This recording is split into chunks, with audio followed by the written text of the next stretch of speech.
Earlier this year, I posted polls to the Warframe forums and Reddit and asked fellow players simply what were their top 5 picks for each weapon type: primaries, secondaries, and melee weapons.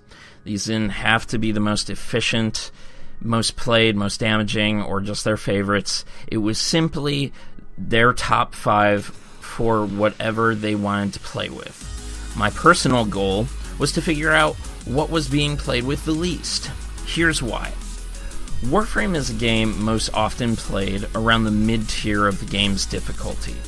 Depending on your progression, this means facing enemies that are somewhere between level 25 to 45, give or take 5 levels. But what this allows for those of us who feel that variety is the spice of Warframe's life is that we don't always have to play with the most efficient, badass, end-all be-all weapons to enjoy our gameplay. My goal here in the 88th Armory is to show you some of those weapons you might have written off or haven't picked up in a long time, and to find builds for the mid-game that might possibly find their way into the endgame. I'm Scott from Ramble Entertainment, and this is Season 1 of the 88th Armory.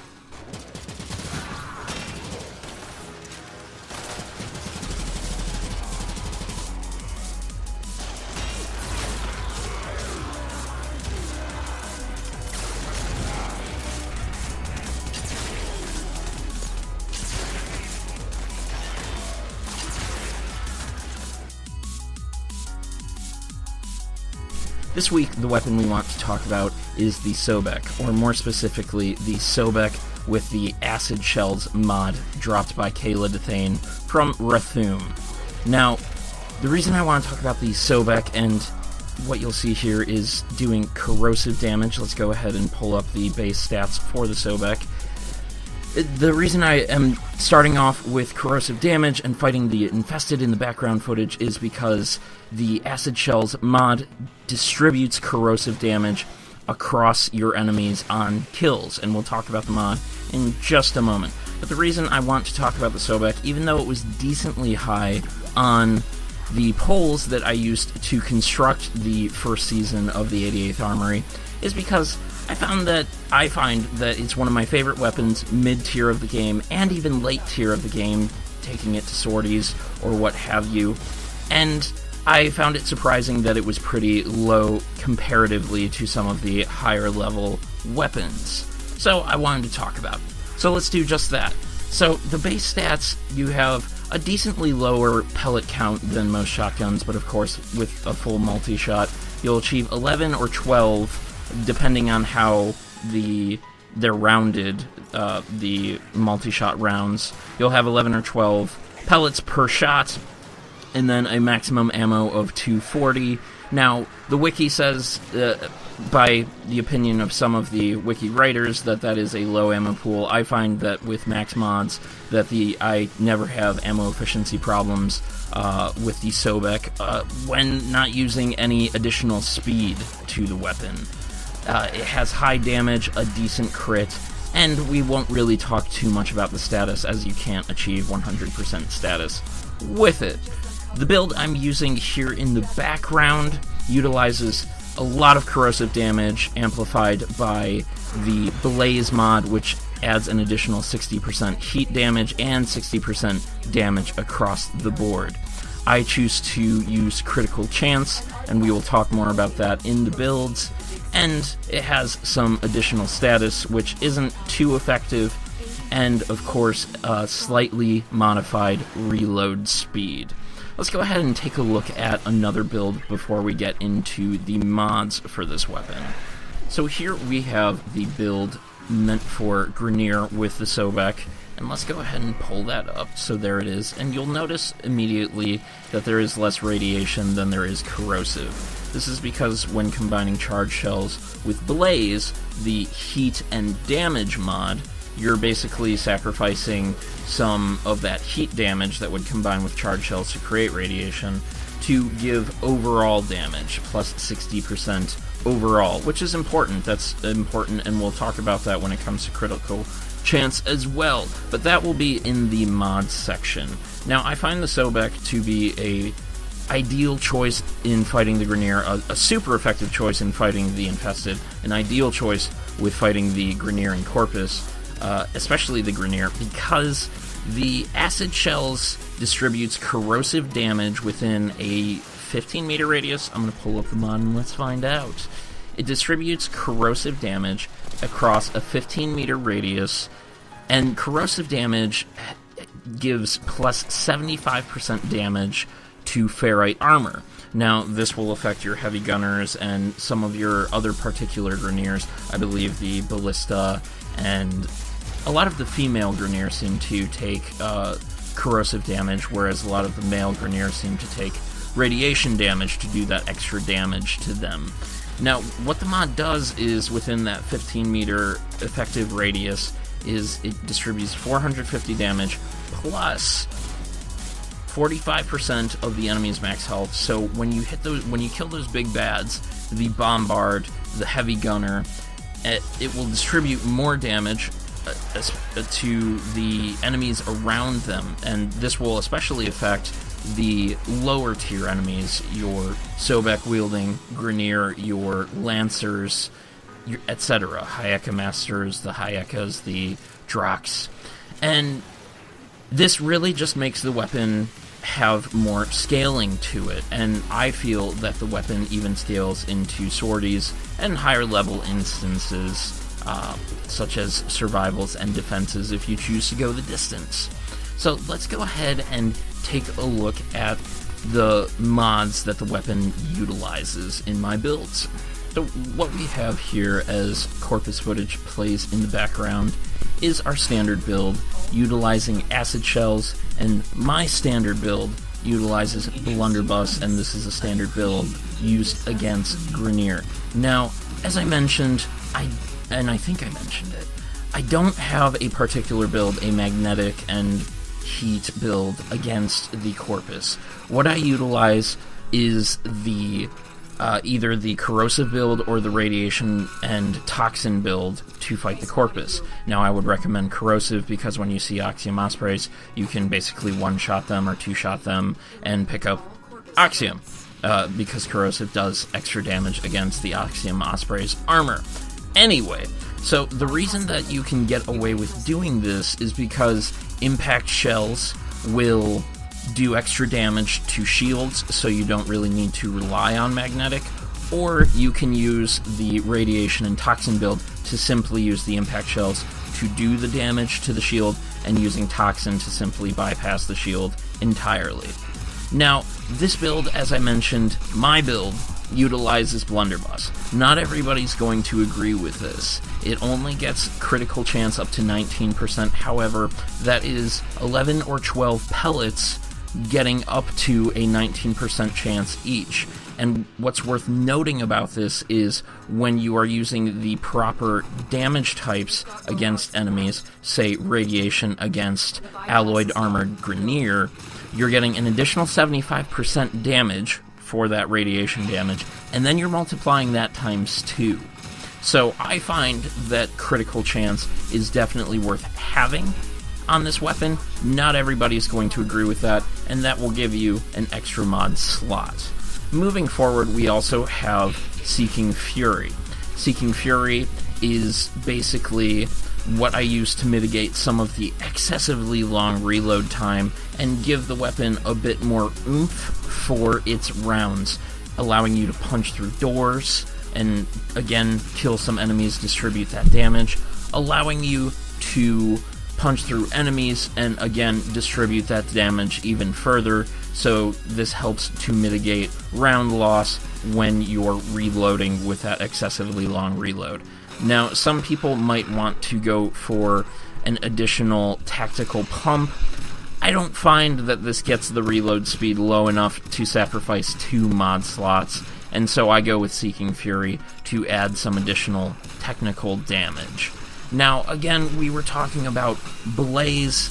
Blaze is a mod that's totally worth putting on, in my opinion, every shotgun, because it adds additional damage across the board. Much like critical chance, you're getting plus 60% damage across all your damage types instead of just a single damage type. And that's important. And so what we have is basically radiation and acid, and then using those acid shells to distribute our damage. So here we have a pair of builds for those who might like speed, utilizing tactical pump, frail momentum, and prime shotgun ammo mutation, of course, to mitigate ammo loss, in conjunction with Seeking Fury, which I have on my builds. These were given to me by a friend of mine, good friend of mine in the game, who prefers speed to on the lower tier missions, probably somewhere between 20 to 30 level missions, and just kills enemies super fast to distribute that damage faster, and mitigates that excessively long reload. And I don't personally use these builds, it's just not my cup of tea, kind of like some of the builds we'll have coming up, where we abandon Seeking Fury 2 just for strict damage, but these are options that are viable for those who might choose to use them, and to each their own. So what else we have here is sacrificing some ammo mutation to also utilize extra damage. That extra damage basically allows you to take the weapon on an exterminate, where you won't really need to worry about picking up ammo, and instead allows you to get those kills even faster, distribute that damage from acid shells even faster. Here we have our final 2 or 3 builds for the Sobek, another pretty malleable weapon as far as options go. Now we'll take a look at one of the higher level builds, and then we'll take a look at 2 of the mid-tier and a cheaper option for those who might not be ready to 6th form of the weapon. Now right here what we have is the option to go without any additional reload speed or that critical chance for those who don't care for either of those 2 things, or one or the other. Basically, instead what you can do is you can fill in right here an extra elemental mod, and you can go for either additional fire damage for this build, or you can go for that extra dual stat if you wanted to go for blast to knock down enemies to eliminate threats, or if, say, you were on radiation, you could add additional viral instead of just toxin. I think both of those are great options. However, I have trouble eliminating Seeking Fury. Again, you'd eliminate Seeking Fury. What actually happened here? Yeah, you'd eliminate Seeking Fury, and this allows you to basically have the additional slots. So let's go ahead and continue that. But right here, you also have the option of adding Shattering Justice. This is more of a mid-tier kind of build, where you can get that elemental proc to distribute lots of damage across all enemies across a much larger field, as opposed to just acid shells.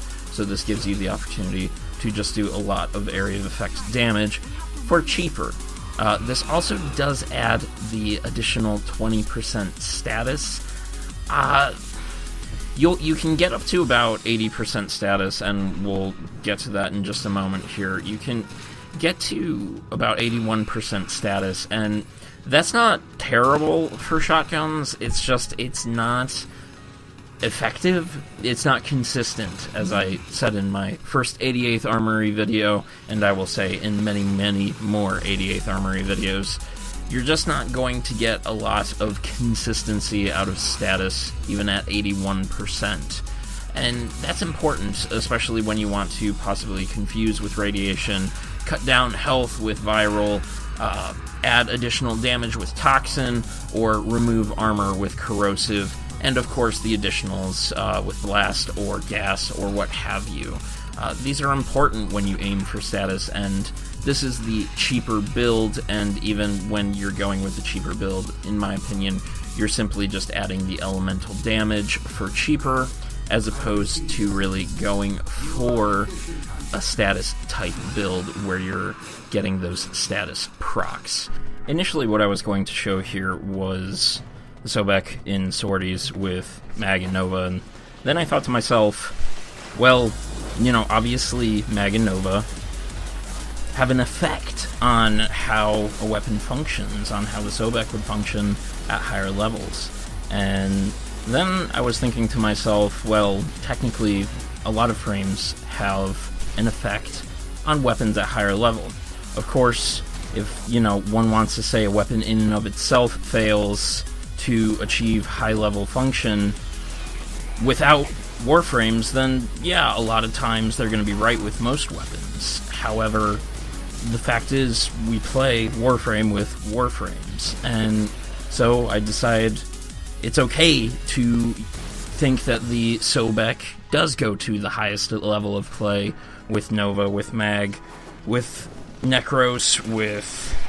I know I'm missing a few here. Basically any frame that has the ability to mitigate armor, weaken enemies, and that's the point. Really, we're never taking weapons in without the intention of combining them with abilities.